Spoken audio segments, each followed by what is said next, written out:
মুকেন তিমিরন্ধস্য জ্ঞানাঞ্জনো শলাকয়া চক্ষুरुन्मीलितं येन तस्मै श्रीगुरवे नमः। श्रीचैतन्यमनःभीष्टं स्थापितं येन भूतले स्वयं रूपो कदा मह्यं ददाति स्वपदान्तिकम्। नमो विष्णुपदाय कृष्णप्रेष्ठाय भूतले श्रीमते भक्तिवेदान्त स्वामिनिति नामिने। नमस्ते सरस्वते देवे गौरवाणी प्रचारिणे निर्विशेष शून्यवादी पाश्चात्य हे कृष्ण करुणा सिंधु दीनबंधु जगत्पते गोपेश गोपिका कंठ राधा कंठ नमस्ते तप्त कंचन गौरंगी राधे वृंदावनेश्वरी वृषभानुसुते देवी प्रणमामि हरिप्रिये वंशाकल्पतरुभ्यश्च कृपासिन्धुभ्येव च पतितानां पावनेभ्यो वैष्णवेभ्यो नमो नमः। जय श्री कृष्ण चैतन्य प्रभु नित्यानंद श्री अद्वैत गदाधर शिवासादि श्री गौर भक्त वृंद।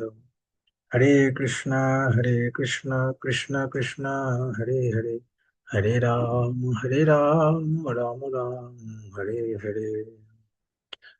मुखं करोति वाचालं पङ्गुं लङ्घयति गिरिं यत्कृपातमहं वन्दे श्रीगुरुदिनतारिणं परमानन्दं महाप्रभुं श्रीचैतन्येश्वरं।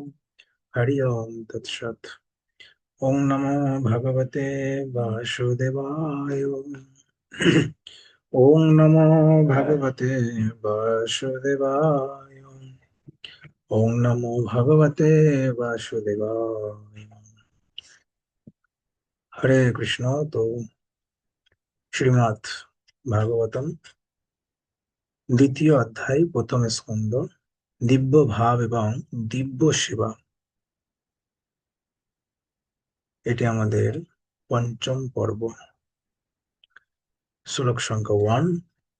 শ্রীব্যাস উবাচ ইতি সম্প্রসন্ন সমরিষ্ট বিপ্রাণাম রোমহর্ষণি প্রতিপূজ্য বচস্তেষাং প্রবক্তম উপচক্রমে। রমহর্ষণ পুত্র উগ্রশ্রবা সুত গোস্বামী শৌনকাদি ব্রাহ্মণদের সেই সব প্রশ্নে সম্পূর্ণরূপে পরিতৃপ্ত হয়ে তাদের ধন্যবাদ জানালেন এবং তাদের প্রশ্নের উত্তর দিতে শুরু করলেন। সুত গোস্বামীর পিতার নাম হচ্ছে রমহর্ষণ পুত্র উগ্রশ্রবা। রমহর্ষণ। নৈমিষারণ্যে ঋষিরা সুত গোস্বামীকে 6টি প্রশ্ন করেছিলেন এবং তাই তিনি একে একে সেই প্রশ্নগুলির উত্তর দিয়েছিলেন। সুত উবাচ যং প্রব্রজন্তম নৃপতিমপ্যতকৃতম দ্বৈপায়নো বিরহ কাতরো याजुः পুত্রেতি তন্ময়া তয়া তর্বভিনেদু স্তম সর্বভূত হৃদয়ম মুনিমানতস্মি। শিল সুত গোস্বামী বললেন, আমি সেই মহর্ষিকে মানে সুখদেব গোস্বামী আমার প্রণীত নিবেদন করছি, যিনি সমস্ত জীবের হৃদয়ে প্রবেশ করতে পারেন। তিনি যখন সন্ন্যাস অবলম্বন করার জন্য উপনয়ন অনুষ্ঠান হওয়ার আগেই গৃহত্যাগ করে চলে যাচ্ছিলেন, তখন তার পিতৃদেব শিল ব্যাসদেব তার বিরহে কাতর হয়ে তাকে হে পুত্র বলে আহ্বান করেছিলেন। তখন তার ভাবনায় তন্ময় বৃক্ষরাজিও বিরহ কাতর পিতার ব্যথায় ব্যতীত হয়ে প্রত্যুত্তর করেছিল। বর্ণাশ্রম ধর্মের অনুগামীদের বহুবিধি বিধান পালন করতে হয়। তার একটি বিধি হচ্ছে বৈদিক শাস্ত্র অধ্যয়নে অভিলাষী শিক্ষার্থীকে অবশ্যই সদ্গুরু শরণাপন্ন হতে হবে এবং তার কাছে দীক্ষার জন্য প্রার্থনা করতে হবে। পবিত্র যজ্ঞ উপবিদ হচ্ছে আচার্যের কাছে বেদ পাঠের উপযুক্ত যোগ্যতা লাভের স্বীকৃতি। সুখদেব গোস্বামী এই ধরনের পবিত্রকরণ অনুষ্ঠান করতে হয়নি। সুখদেব গোস্বামীকে এই ধরনের পবিত্রকরণ অনুষ্ঠান করতে হয়নি। কেননা তিনি তার জন্মের সময় থেকেই মুক্ত পুরুষ ছিলেন। সাধারণত মানুষের জন্ম হয় অজ্ঞানের অন্ধকারে, এবং পবিত্রকরণ অনুষ্ঠানের মাধ্যমে তার দ্বিতীয় জন্ম হয় বা দ্বিজাত প্রাপ্তি হয়। কেউ যখন নতুন আলোক দর্শন করেন এবং পারমার্থিক উন্নতি লাভের পন্থা অনুসন্ধান করেন, তখন তিনি বৈদিক জ্ঞান আহরণ করার জন্য সদ্গুরু শরণাগত হন। সদ্গুরু কেবল ঐকান্তিক তত্ত্ব অনুসন্ধানীকেই তার শিষ্যরূপে গ্রহণ করেন এবং তাকে উপনয়নের মাধ্যমে যোগ্য উপবিদ দান করেন। এইভাবে মানুষের দ্বিতীয় জন্ম বা দ্বিজত্ব লাভ হয়। দ্বিজত্ব লাভের পর বেদ পাঠের যোগ্যতা অর্জন করা যায় এবং যথাযথভাবে বৈদিক জ্ঞান লাভ হলে বিপ্র হওয়া যায়। বিপ্র অথবা উপযুক্ত ব্রাহ্মণ এইভাবে পরম তত্ত্বজ্ঞান লাভ করে পারমার্থিক জীবনে উন্নতি সাধন করে এবং তারপর তিনি বৈষ্ণব স্তরে অধিষ্ঠিত হন। বৈষ্ণব স্তর হচ্ছে ব্রাহ্মণত্বের স্নাতকোত্তর স্নাতকোত্তর। প্রগতিশীল ব্রাহ্মণকে অবশ্যই বৈষ্ণব হতে হয়, কেননা বৈষ্ণব হচ্ছে যথার্থ তত্ত্বজ্ঞানী তত্ত্বদ্রষ্টা ব্রাহ্মণ। শিল শুকদেব গোস্বামী প্রথম থেকেই বৈষ্ণব ছিলেন, তাই তার বর্ণাশ্রম প্রথা অবলম্বন করার কোনো প্রয়োজন ছিল না। বর্ণাশ্রম ধর্মের চরম লক্ষ্য হচ্ছে কলুষিত মানুষকে ভগবানের শুদ্ধ ভক্ত বা বৈষ্ণবে পরিণত করা। তাই কেউ যখন উত্তম অধিকারী বৈষ্ণবের কৃপায় বৈষ্ণবত্ব লাভ করেন, তখন তার যে কুলেই জন্ম হোক না কেন তাকে ব্রাহ্মণ বলে গণ্য করা হয়। সেই ভাবধারা গ্রহণ করেই শ্রী চৈতন্য মহাপ্রভু জবন কুলজাত ছিল হরিদাস ঠাকুরকে নামাচার্যের পথে অভিষিক্ত করেছিলেন। শিল সুখদেব গোস্বামী বৈষ্ণব রূপেই জন্মগ্রহণ করেছিলেন এবং সেই সূত্রে ব্রাহ্মণোচিত সমস্ত গুণাবলী স্বাভাবিকভাবেই তার মধ্যে বিরাজমান ছিল। তাই আনুষ্ঠানিকভাবে কিছু করার প্রয়োজন তার ছিল না। বৈষ্ণবের কৃপায় কিরাত, হুন, আন্দ্র, পুলিন্দ, পুলকশ, আভির, শম্ভ, শুম্ভ, জবন, খস ইত্যাদি নিজ কলুদ্ভূত মানুষেরাও সর্বোচ্চ পারমাত্মিক স্তরে উন্নতি হতে পারে। শিল সুখদেব গোস্বামী ছিলেন শিল সুত গোস্বামীর গুরুদেব।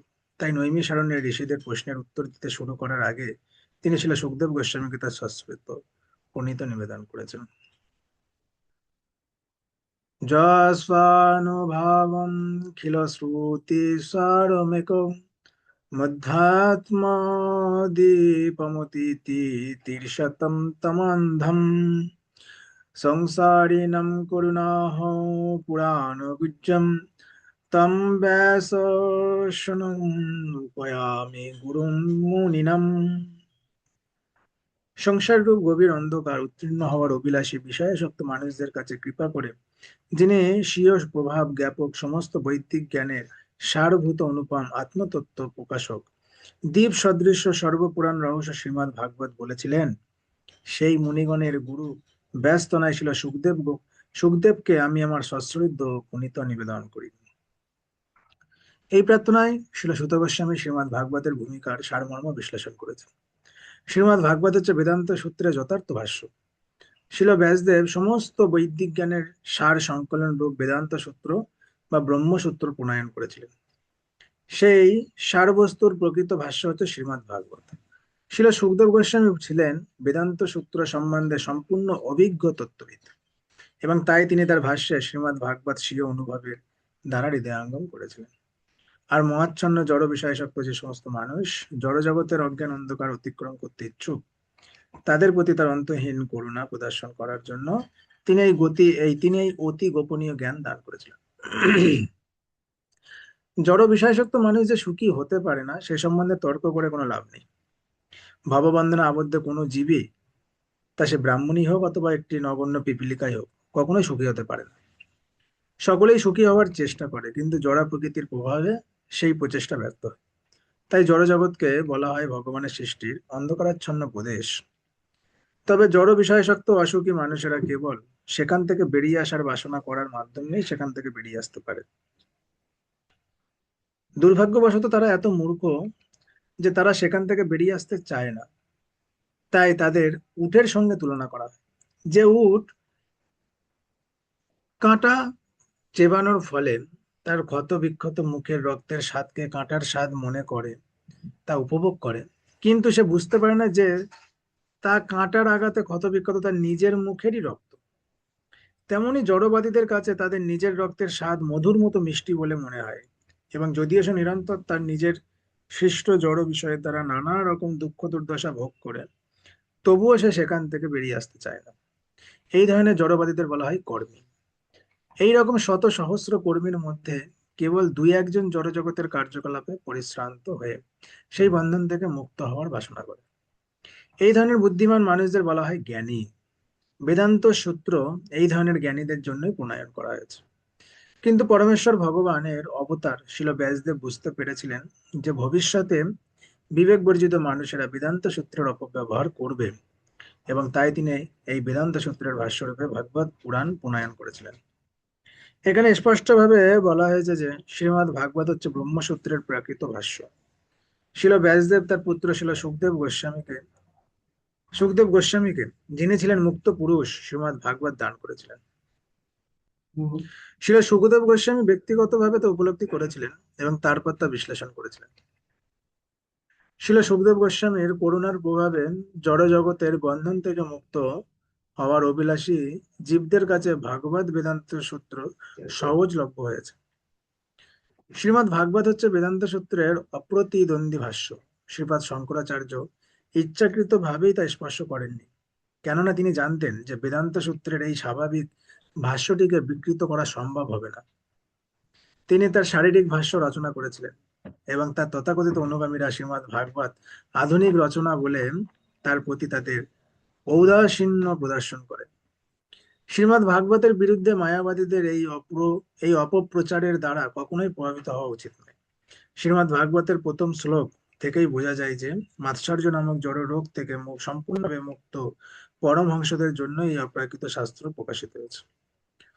পরমেশ্বর ভগবান নারায়ণ যে এক জড় সৃষ্টির অতীত, শ্রীপাদ শঙ্করাচার্যের সেই নির্দেশ সত্ত্বেও মায়াবাদীরা পরমেশ্বর ভগবানের প্রতি ঈর্ষাপরায়ণ মায়াবাদীরা কখনোই শ্রীমদ্ ভাগবত স্পষ্ট করতে পারে না।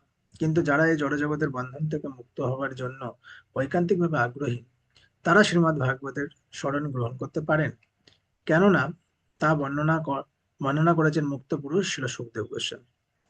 তা হচ্ছে অপ্রাকৃত দীপবর্তিকা, যার দ্বারা ব্রহ্ম পরমাত্মা এবং ভগবানের রূপে পরম তত্ত্বকে দর্শন করা যায়। নারায়ণায় নমস্কৃতম নরং চৈব নরোত্তমম দেবীং সরস্বতী ব্যাসম ততো জয়ম উদীরয়েৎ। সংসার বিজয়ী গ্রন্থ শ্রীমদ্ ভাগবত উচ্চারণ করার পূর্বে পরমেশ্বর ভগবান নারায়ণ, সর্বশ্রেষ্ঠ মানুষ নরনারায়ণ ঋষি নামক ভাগবত অবতার বিদ্যাদেবী সরস্বতী এবং ব্যাসদেবকে আমি আমার সশ্রদ্ধ প্রণীত নিবেদন করি। সমস্ত বৈদিক শাস্ত্র এবং পুরাণ সময়ের উদ্দেশ্য হচ্ছে জড় অস্তিত্বের অজ্ঞানতম অন্ধকার জয় করা। অনাদিকাল ধরে জড় ইন্দ্রিয় সুখভোগের প্রতি আসক্ত হয়ে পড়ার ফলে জীব পরমেশ্বর ভগবানের সঙ্গে তার নিত্য সম্পর্কের কথা ভুলে গেছে। এই জড়জগতে সে নিরন্তর জীবন সংগ্রামে লিপ্ত, এবং নানা রকম পরিকল্পনা করা সত্ত্বেও সে কখনোই এই জড়জগতের বন্ধন থেকে মুক্ত হতে পারে না। এই জীবন সংগ্রামে সে যদি জয়ী হতে চায়, তাহলে তাকে অবশ্যই পরমেশ্বর ভগবানের সঙ্গে তার নিত্য সম্পর্কের পুনঃপ্রতিষ্ঠা করতে হবে। এইভাবে যারা ভবরোগ নিরাময় করতে চায়, তাদের অবশ্য বেদ এবং পুরাণ আদি শাস্ত্রের মধ্যে শরণাগত হতে হবে। মূর্খ লোকেরা বলে যে বেদের সঙ্গে পুরাণের কোনো সম্পর্ক নেই, কিন্তু প্রকৃতপক্ষে পুরাণ হচ্ছে বিভিন্ন ধরনের মানুষের কাছে ভগবত তত্ত্ব বিশ্লেষণ করার উদ্দেশ্যে বেদেরই সংযোজন। সমস্ত মানুষই সমপর্যায়ভুক্ত নয়। কিছু মানুষ সত্যগুণের দ্বারা প্রভাবিত, কিছু মানুষ রজগুণের দ্বারা প্রভাবিত, আর কিছু মানুষ তমগুণের দ্বারা প্রভাবিত। পুরাণগুলি এমন ভাবে বিভক্ত হয়েছে যে যে কোনো শ্রেণীর মানুষই সেই সুযোগের সদ্ব্যবহার করে তাদের স্বরূপে অধিষ্ঠিত হতে পারে, এবং জড়জগতে দুঃখ দুর্দশা গ্রস্ত অবস্থা থেকে মুক্ত হতে পারে। শিল সুত গোস্বামী দেখিয়ে গেছেন পুরাণ কিভাবে পাঠ করতে হয়। যে সমস্ত মানুষ বৈদিক শাস্ত্র এবং পুরাণের বাণী প্রচার করতে চান, তাদের পক্ষে এই পন্থা অনুসরণ করা উচিত। শ্রীমদ্ ভাগবত হচ্ছে অমূল পুরাণ, এবং যে সমস্ত মানুষ চিরতরে এই জড়জগতের বন্ধন থেকে মুক্ত হবার অভিলাষী, তাদের জন্যই এটি বিশেষভাবে নির্দিষ্ট হয়েছে। মোনয়া সাধু পৃষ্ঠয়হম ভবদ্ভির্লোকম মঙ্গলম যৎকৃতঃ কৃষ্ণ সংকৃষ্ণ যেন আত্মা সুপ্রসীদতি। হে ঋষিগণ, আপনারা আমাকে যথার্থ প্রশ্নই জিজ্ঞাসা করেছেন। আপনাদের প্রশ্নগুলি অতি উত্তম, কেননা সেগুলি কৃষ্ণ বিষয়ক এবং তাই তা জগতের মঙ্গল সাধন করে। এই ধরনের পরিপ্রশ্নের দ্বারাই কেবল আত্মা সম্পূর্ণরূপে প্রসন্ন হয়। পূর্বে বলা হয়েছে যে শ্রীমদ্ ভাগবতের পরম সত্যই হচ্ছে জ্ঞাতব্য বিষয়। তাই নৈমিষারণ্যের ঋষিদের প্রশ্নগুলো ছিল যথার্থ পরিপ্রশ্ন, কেননা সেগুলি হচ্ছে পরমেশ্বর ভগবান পরম সত্য শ্রীকৃষ্ণের সম্বন্ধে। ভগবদ গীতায় 15 নম্বর 15 নম্বর শ্লোকে পরমেশ্বর ভগবান শ্রীকৃষ্ণ বলেছেন যে সমস্ত বেদের একমাত্র জ্ঞাতব্য বিষয় হচ্ছেন তিনি। তাই শ্রীকৃষ্ণ সম্বন্ধীয় প্রশ্নগুলি হচ্ছে বৈদিক অনুসন্ধানের সারবস্তু। সমগ্র জগৎ প্রশ্ন এবং উত্তরে পূর্ণ। পশু পক্ষী মনুষ্য সকলেই নিরন্তর প্রশ্ন এবং উত্তরে ব্যস্ত। সকালবেলায় পাখিরা তাদের কুলাই প্রশ্ন এবং উত্তরে ব্যস্ত হয়, আবার সন্ধ্যাবেলায় তারা নীড়ে ফিরে এসে প্রশ্ন এবং উত্তরে ব্যস্ত হয়। মানুষ রাত্রে গভীর নিদ্রায় যখন মগ্ন থাকে সেই সময়টি ছাড়া সর্বক্ষণ সে হয় প্রশ্ন করে, না হয় উত্তর দেয়। বাজারের দোকানদারেরা প্রশ্ন উত্তরে ব্যস্ত, বিচারালয়ে আইনজীবীরা প্রশ্ন উত্তরে ব্যস্ত, আর স্কুল কলেজে ছাত্ররাও প্রশ্ন উত্তরে ব্যস্ত। সংসদে দেশ নেতারা সকলে প্রশ্ন উত্তরে ব্যস্ত, রাজনীতিবিদেরা এবং সাংবাদিকেরাও প্রশ্ন উত্তরে ব্যস্ত। যদিও তারা সারা জীবন ধরে এইভাবে প্রশ্ন উত্তর নিয়েই ব্যস্ত থাকে, তবুও তারা প্রসন্ন হতে পারে না। আত্মার প্রসন্নতা কেবল কৃষ্ণ বিষয়ক প্রশ্ন এবং উত্তরের মাধ্যমেই লাভ করা যায়। শ্রীকৃষ্ণ হচ্ছেন আমাদের সবচাইতে অন্তরঙ্গ প্রভু, সখা পিতা পুত্র এবং প্রেমিক। শ্রীকৃষ্ণকে ভুলে যাওয়ার ফলে আমরা প্রশ্ন এবং উত্তরে কত বিষয় উদ্ভাবন করেছি, কিন্তু তারা একটিও আমাদের পূর্ণ প্রসন্নতা দান করতে পারে না। শ্রীকৃষ্ণ ব্যতীত সবকিছুই কেবল ক্ষণিকের তৃপ্তি দান করতে পারে। তাই আমরা যদি পূর্ণরূপে পরিতৃপ্ত হতে চাই, তাহলে আমাদের শ্রীকৃষ্ণের সম্বন্ধে প্রশ্ন করতে হবে, অথবা শ্রীকৃষ্ণ সম্বন্ধীয় প্রশ্নের উত্তর দিতে হবে। আমরা প্রশ্ন না করে বা উত্তর না দিয়ে এক মুহূর্তও থাকতে পারি না। যেহেতু শ্রীমদ্ ভাগবত শ্রীকৃষ্ণ বিষয়ক প্রশ্ন এবং উত্তরের আলোচনা করে, তাই এই অপ্রাকৃত গ্রন্থটি পাঠ করে অথবা শ্রবণ করে আমরা সর্বোচ্চ আনন্দ লাভ করতে পারি। তাই মানুষের কর্তব্য হচ্ছে শ্রীমদ্ ভাগবতের তত্ত্ব হৃদয়ঙ্গম করে সব রকমের সামাজিক, রাজনৈতিক অথবা ধর্ম বিষয়ক সমস্যার সমাধান করা। শ্রীমদ্ ভাগবত এবং শ্রীকৃষ্ণ হচ্ছেন সব কিছুর সার সমষ্টি। সবই পুংসাম পরধর্ম যত ভক্তির দক্ষজে অহৈতক্য প্রতিহতা জয়াত্মা সুপ্রসিদতি। সমস্ত মানুষের পরম ধর্ম হচ্ছে সেই ধর্ম যার দ্বারা ইন্দ্রিয়জাত জ্ঞানের অতীত শ্রীকৃষ্ণের অহৌতুকী এবং অপ্রতিহত ভক্তি লাভ করা যায়। সেই ভক্তি বলে অনর্থ নিবৃত্তি হয়ে আত্মা যথার্থ প্রসন্নতা লাভ করে। এখানে ছিল সুত গোস্বামী নৈমিষারণ্য ঋষিদের প্রথম প্রশ্নের উত্তর দিচ্ছে। ঋষিরা তাকে অনুরোধ করেছিলেন সমস্ত বৈদিক শাস্ত্রের সারমর্ম বিশ্লেষণ করতে এবং তার মূল তত্ত্বটি দান করতে, যাতে কলিযুগের অধঃপতিত মানুষেরা তা অনায়াসে গ্রহণ করতে পারে। বেদে মানুষের জন্য দুটি মার্গ বর্ণিত হয়েছে। তার একটি হচ্ছে প্রবৃত্তি মার্গ অথবা ইন্দ্রিয় সুখ ভোগের পন্থা, এবং অন্যটি হচ্ছে নিবৃত্তি মার্গ অথবা ইন্দ্রিয় সুখ ত্যাগের পন্থা। প্রবৃত্তি মার্গ হচ্ছে নিকৃষ্ট এবং পরমেশ্বর ভগবানের জন্য ইন্দ্রিয় সুখ ত্যাগ করার পন্থাটা হচ্ছে নিবৃত্তি মার্গ, আর সেটি হচ্ছে উৎকৃষ্ট পন্থা। জড়জাগতিক জীবন হচ্ছে জীবের একটি রোগগ্রস্ত অবস্থা। প্রকৃত জীবন হচ্ছে পারমাত্মিক জীবন বা ব্রহ্মভূত অবস্থা, যেখানে যেখানে জীবন নিত্য, পূর্ণ, জ্ঞানময় এবং আনন্দময়। জড় জীবন অনিত্য, মহাচ্ছন্ন এবং দুঃখময়। এই জীবনে কোনো রকম আনন্দ নেই। এখানে যা রয়েছে তা হচ্ছে দুর্দশাগ্রস্ত অবস্থা থেকে উদ্ধার পাওয়ার অর্থহীন প্রচেষ্টা, এবং সেই সাময়িক দুঃখ নিবৃত্তিকেই বলা হয় সুখ। তাই অনিত্য, অজ্ঞান এবং নিরানন্দময় জড় সুখ ভোগের উন্নতি সাধন করার যে প্রচেষ্টা তা নিকৃষ্ট। কিন্তু পরমেশ্বর ভগবানের প্রতি ভক্তি, যা মানুষকে নিত্য, জ্ঞানময় এবং আনন্দময় জীবনের দিকে পরিচালিত করে, তা অবশ্যই অনেক উন্নত মার্গ। এই ভক্তি কখনো কখনো নিকৃষ্ট স্তরের বাসনার দ্বারা প্রভাবিত হয়ে কলুষিত হয়ে পড়ে। যেমন জড়জাগতিক লাভের আশায় ভাগবত ভক্তির পন্থা অবলম্বন করার যে প্রয়াস, তা নিবৃত্তি মার্গে অগ্রসর হওয়ার পথে একটি মস্ত বড় প্রতিবন্ধক। পরম মঙ্গল সাধনের জন্য বিষয় বাসনা ত্যাগ করা অবশ্যই অনেক উন্নত স্তরের বৃত্তি। বিষয় সুখ কেবল ভবরোগের যন্ত্রণা বৃদ্ধি করে। তাই ভগবত ভক্তি সবসময় বিশুদ্ধ হওয়া উচিত, অর্থাৎ তাতে যেন জড় সুখভোগের কোনো রকম বাসনা মিশ্রিত না থাকে। তাই মানুষের কর্তব্য হচ্ছে সব রকমের জড় সুখভোগের কামনা বাসনা রহিত হয়ে সকাম কর্মের বাসনার দ্বারা প্রভাবিত না হয়ে এবং মনোধর্ম বসিত জ্ঞানের প্রয়াস রহিত হয়ে শুদ্ধ ভগবত ভক্তির উন্নত পন্থা অবলম্বন করা। এইভাবে তার সেবায় যুক্ত হওয়ার মাধ্যমেই কেবল নিত্য আনন্দ লাভ করা যায়। আমরা ইচ্ছাকৃতভাবেই ধর্মকে বৃত্তি বলে অভিহিত করেছি, কেননা ধর্ম কথাটির মৌলিক মৌলিক অর্থ হচ্ছে অস্তিত্ব বজায় রাখার পন্থা। জীবের অস্তিত্বের সার্থকতা হচ্ছে পরমেশ্বর ভগবান শ্রীকৃষ্ণের সঙ্গে নিত্য সম্পর্ক যুক্ত হয়ে কর্ম করা। শ্রীকৃষ্ণ হচ্ছেন সমস্ত জীবের মূল আশ্রয় এবং তিনি হচ্ছেন সমস্ত নিত্য বস্তুর পরম নিত্য পুরুষ এবং সমস্ত চেতন বস্তুর মধ্যে পরম চেতন পুরুষ। প্রতিটি জীবই তাই স্বরূপে নিত্য এবং শ্রীকৃষ্ণ হচ্ছেন তাদের সকলের নিত্য আকর্ষণ। শ্রীকৃষ্ণ হচ্ছেন পূর্ণ পুরুষোত্তম এবং অন্য সবকিছুই হচ্ছে তার বিভিন্ন অংশ। শ্রীকৃষ্ণের সঙ্গে সমস্ত জীবের সংকল্প হচ্ছে প্রভু এবং ভৃত্যের সম্পর্ক। সেই অস্তিত্ব হচ্ছে চিন্ময় এবং তা আমাদের জড় জগতের অভিজ্ঞতা থেকে সম্পূর্ণ ভিন্ন।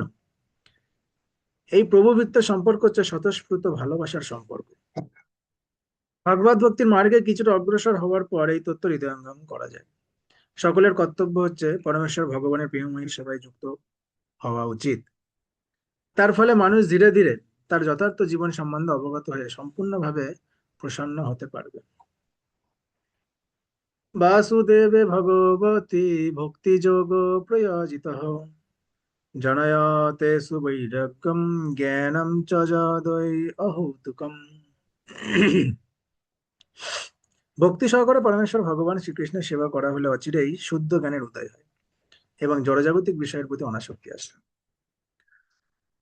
যারা মনে করে যে পরমেশ্বর ভগবান শ্রীকৃষ্ণের প্রতি ভক্তি ভাবুকের ভাব প্রবণতা ছাড়া আর কিছু নয়, তারা তর্ক উত্থাপন করে বলতে পারে যে শাস্ত্রে যজ্ঞ দান তপস্যর্য জ্ঞান যোগ ইত্যাদি পারমাত্মিক উপলব্ধির বহু পন্থা নির্দেশিত হয়েছে। তাদের মতে যারা উচ্চ স্তরের কার্যকলাপ অনুষ্ঠান করতে পারে না, তাদের জন্যই ভগবত ভক্তির পন্থা নির্দেশিত হয়েছে। অনেকে আবার বলে যে ভগবত ভক্তির পন্থা শূদ্র, বৈশ্য এবং স্ত্রী লোকদের জন্য নির্দেশিত হয়েছে, কিন্তু তাদের এই উক্তির কোনো সত্যতা নেই। ভগবত ভক্তি হচ্ছে সমস্ত পারমাত্মিক কার্যকলাপের মধ্যে সর্বশ্রেষ্ঠ এবং তাই এই পন্থা মহিমান্বিত এবং তা অত্যন্ত সরল। যে সমস্ত শুদ্ধ ভক্ত ঐকান্তিকভাবে ভগবানের সঙ্গে সম্পর্ক যুক্ত হওয়ার প্রয়াসী, তাদের কাছে এই পন্থা হচ্ছে সর্বশ্রেষ্ঠ। এবং ভক্তিযোগের দোরগড়ায় দাঁড়িয়ে আছেন যে সমস্ত নবীন ভক্ত, তাদের কাছে এই পন্থাটি অত্যন্ত সরল। পরমেশ্বর ভগবান শ্রীকৃষ্ণের সঙ্গে সম্পর্ক যুক্ত হওয়ার এই এই একটি পন্থাটি একটি মহৎ বিজ্ঞান এবং তা প্রতিটি জীবের জন্যই উন্মুক্ত। এমনকি স্ত্রী বৈশ্য শূদ্রের থেকেও নিম্ন স্তরে রয়েছে যে সমস্ত অত্যন্ত, তারা তাদের সকলের জন্যই ভগবত ভক্তির দ্বারা উন্মুক্ত। সুতরাং উচ্চ স্তরের ব্রাহ্মণ এবং আত্মজ্ঞানী রাজাদের মানুষের বিভিন্ন রকমের প্রবৃত্তি অনুসারে বিভিন্ন রকমের ধর্ম রয়েছে। জড় বিষয়াসক্ত যে মানুষ তার স্থূল জড় শরীরটির ঊর্ধ্বে আর কিছুই দর্শন করতে পারে না, তার কাছে তার ইন্দ্রিয়ের অতীত আর কিছুই নেই। তাই তার বৃত্তিগত কার্যকলাপ কেন্দ্রীভূত ও প্রসারিত স্বার্থপরতার মধ্যে আবদ্ধ থাকে। কেন্দ্রীভূত স্বার্থপরতা দেহকে কেন্দ্র করে গড়ে ওঠে, যা সাধারণত নিম্ন স্তরের পশুদের মধ্যে দেখা যায়। আর প্রসারিত স্বার্থপরতা মানব সমাজে দেখা যায় এবং তা পরিবার, সমাজ, জাতি, দেশ এবং পৃথিবীকে কেন্দ্র করে স্থূল দেহের বিষয়গত স্বাচ্ছন্দ্যের সঙ্গে যুক্ত সমস্ত বিষয়ে প্রসারিত হয়। এই সমস্ত স্থূল জড়বাদীদের ঊর্ধ্বে রয়েছে মনোধর্মীরা, যারা তাদের মনোরাজ্য বিচরণ করে এবং তাদের ব্যক্তিগত কার্যকলাপ হচ্ছে কবিতা রচনা করা বা দার্শনিক মতবাদ সৃষ্টি করা, যেগুলি হচ্ছে দেহ এবং মনের মধ্যে সীমাবদ্ধ স্বার্থপরতা। কিন্তু এই দেহ এবং মনের ঊর্ধ্বে অবস্থান করছেন সুপ্ত আত্মা। দেহে যার অনুপস্থিতির ফলে দেহগত এবং মনোগত স্বার্থপরতায় অর্থহীন হয়ে যায়। কিন্তু অল্প বুদ্ধি সম্পন্ন মানুষদের আত্মার প্রয়োজন সম্বন্ধে কোনো ধারণাই নেই। যেহেতু মূর্খ মানুষদের আত্মা সম্বন্ধে কোনো ধারণা নেই এবং যেহেতু তারা জানে না যে আত্মা দেহ এবং মনের অতীত, তাই তারা তাদের বৃত্তি অনুসারে কর্ম করেও তৃপ্ত হতে পারে না। আত্মার তৃপ্তি বা প্রসন্নতা সম্বন্ধে প্রশ্নের উত্থাপন এখানে করা হয়েছে। আত্মা স্থূল দেহ এবং সূক্ষ্ম মনের অতীত। দেহ এবং মনকে সক্রিয় করে আত্মা দেহ এবং মনকে সক্রিয় করে আত্মা সুপ্ত আত্মার প্রয়োজনগুলি সম্বন্ধে অবগত না হয়ে শুধুমাত্র দেহ এবং মনের চাহিদাগুলি মিটিয়ে কখনোই সুখী হওয়া যায় না। দেহ এবং মন হচ্ছে বাহ্যিক আবরণ। আত্মার সন্তুষ্টি বিধানের জন্য আত্মার প্রয়োজনগুলি মেটাতে হবে। একটি পাখির খাঁচা পরিষ্কার করে যেমন পাখিটিকে আনন্দ দান করা যায় না, তেমনি দেহ এবং মনের প্রয়োজনগুলি মিটিয়ে আত্মাকে আনন্দ দান করা যায় না। পাখিটিকে আনন্দ দান করতে হলে যেমন তার প্রয়োজনগুলি সম্বন্ধে জানতে হবে, ঠিক তেমনি আত্মাকে আনন্দ দান করতে হলে আত্মার প্রয়োজনগুলি সম্বন্ধে অবগত হতে হবে। আত্মার প্রয়োজন হচ্ছে এই জড়জগতের সীমিত গণ্ডি অতিক্রম করে পূর্ণ স্বাধীনতা লাভ করা। সে চায় এই ব্রহ্মাণ্ডের আবরণগুলি ভেদ করে বেরিয়ে যেতে। সে চায় মুক্তির আলোক এবং মুক্তির আনন্দ উপভোগ করতে। সেই মুক্তি সে তখনই লাভ করতে পারে যখন সে পূর্ণ আনন্দময় পরমেশ্বর ভগবানের সঙ্গে যুক্ত হয়। সকলের হৃদয়ে ভগবানের প্রতি সুপ্ত প্রেম রয়েছে। স্থূল এবং সূক্ষ্ম জড় বস্তুর প্রতি জীবের যে আসক্তি তা জড় দেহ এবং মনের মাধ্যমে চিন্ময় ভাগবত প্রেমেরই বিকৃত প্রকাশ। তাই আমাদের স্বধর্ম পরায়ণ হতে হবে, যাতে আমরা আমাদের দেহে হৃদয়ের দিব্য চেতনার বিকাশ করতে পারি। তা সম্ভব হয় কেবল পরমেশ্বর ভগবানের অপ্রাকৃত কার্যকলাপের মহিমা শ্রবণ এবং কীর্তন করার মাধ্যমে। এবং যে ধর্ম বা বৃত্তিগত কার্যকলাপ অনুষ্ঠানের ফলে পরমেশ্বর ভগবানের অপ্রাকৃত মহিমা শ্রবণ এবং কীর্তনের প্রতি আসক্তির উদয় হয় না, তাকে এখানে শ্রম এব হি কেবলাম বলে বর্ণনা করা হয়েছে। তার কারণ হচ্ছে অন্য সমস্ত ধর্ম, তা সে যে মতবাদের অন্তর্গত হোক না কেন, আত্মাকে মুক্তি দান করতে পারে না। এমনকি মুক্তিকামীদের কার্যকলাপও অর্থহীন বলে বিবেচনা করা হয়েছে। কেননা তারা সমস্ত মুক্তির উৎস যে মুকুন্দ, তার সঙ্গে সম্পর্ক যুক্ত হতে পারছে না। স্থূল জড়বাদীরা দেখতে পায় যে তাদের সমস্ত জড়জাগতিক বিষয়গুলি সময় এবং স্থানের মধ্যে সীমাবদ্ধ। তা সে এই জগতেই হোক অথবা অন্য জগতেই হোক। এমনকি সে যদি স্বর্গলোকে উন্নতি হয়, সেখানেও সে তার অতৃপ্ত আত্মার আভাস স্বরূপ কোনো নিত্য স্থিতি লাভ করতে পারে না। অতৃপ্ত আত্মার তৃপ্তি সাধনের একমাত্র উপায় হচ্ছে শুদ্ধ ভাগবত ভক্তির পূর্ণ বৈজ্ঞানিক পন্থা অবলম্বন করা। এই অতৃপ্ত আত্মার তৃপ্তি সাধনের একমাত্র উপায় মানে শুদ্ধ ভাগবত ভক্তি করতে হবে। এই পন্থা অবলম্বন করলে এই আত্মা তৃপ্ত হবে। এখানে বলছে যে একটি পাখিটির খাঁচা পরিষ্কার করে যেমন পাখিটিকে আনন্দ দান করা যায় না, ঠিক তেমনি দেহটাকে সতেজ রেখে কোনো আত্মাকে আনন্দ দান করা যায় না। পাখিটিকে আনন্দ দান করতে গেলে পাখিটির প্রয়োজনগুলি জানতে হবে। তাই আত্মাকে আনন্দ দান করতে গেলে, তৃপ্ত করতে গেলে আত্মার প্রয়োজনগুলি সম্পর্কে আমাদের জানতে হবে। হুম। হরে কৃষ্ণ কৃষ্ণ কৃষ্ণ হরে হরে, হরে রাম রাম রাম হরে হরে। তো 8 নম্বর শ্লোক পর্যন্ত বললাম। 9 নম্বর শ্লোক থেকে আবার আগামীকাল শুরু হবে। জগৎগুরু শিল প্রভুপাদ কি জয়, গ্রন্থরাজ শ্রীমদ্ ভাগবতম কি জয়। তাই গৌর প্রেমানন্দে হরি হরি।